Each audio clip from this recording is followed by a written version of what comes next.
Hey everyone, I am Rian here today. We have Father Joel with us. Welcome back to our interview series.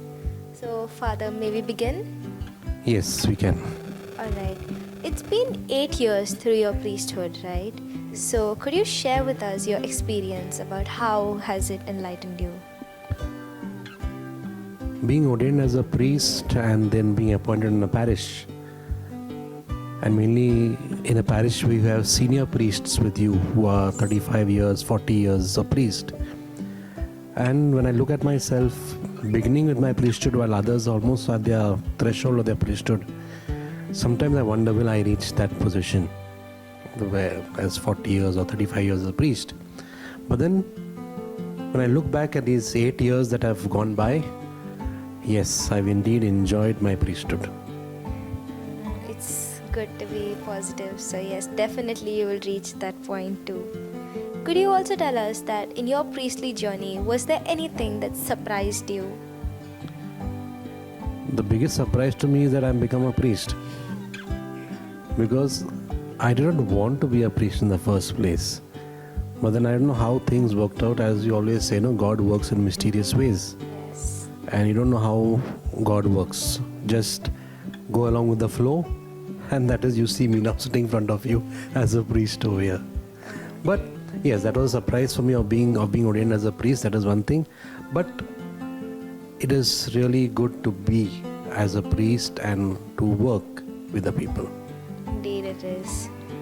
Also, you are a spiritual director. So, why can you tell us why is connecting with the youth so important? Now, almost 8 years as a spiritual director for various parishes, and a year as well in Rosary Church. Connecting with the youth is important is because the youth in some way or the other, they want to be listened to. They want someone who can hear them out. They want someone who can sit down with them and talk to them. Or rather, like they sit down and talk to the person and the other person just gives a listening ear to them. That is what they're looking out for. And when one does that, yes, the youth feel that they are being listened to, and there's someone who's there whom they can go up to and talk to. Yes, that is true. We do like being listened to. Also, can you tell us that what do young Catholics need most from the church today? As I mentioned before, same. They need to be listened to. Because what at the end, what you want to see is, you want to see a youth who is happy, a youth who's enjoying his or her life. And at the same time, there are so many questions that are going on in the mind of a youth. Maybe regarding the church, maybe regarding what is happening in the world, maybe regarding what is happening in their life. And somewhere they are looking out for answers, they're looking out for something or the other. And sometimes they look up to a priest, mainly the youth director itself. They may wanting to speak to him.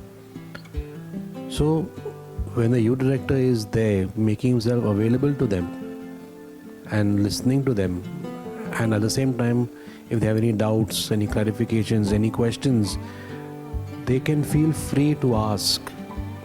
That is what they want. They want to be listened to. They want to clear out those questions that are there in their mind. That is what they want. They're looking out. That is what young Catholics are looking out from the church. Yes, that is true. Father, and lastly, can you tell us, through your ministry of the priestly life, can you give us some thought on what brings you the greatest joy? The greatest joy in my priesthood is mainly working with children. Because somewhere or the other, I always feel like, Sunday school, yes, I've always been part of Sunday school. Just your presence makes a difference to the children. They see the priest around, you're there. Sometimes they also may come and ask you something, and you may answer them, so you may give them the answer what they need. But just being there sometimes, they feel good. Being in their presence, being there with them, at times teaching them, so they feel good about it.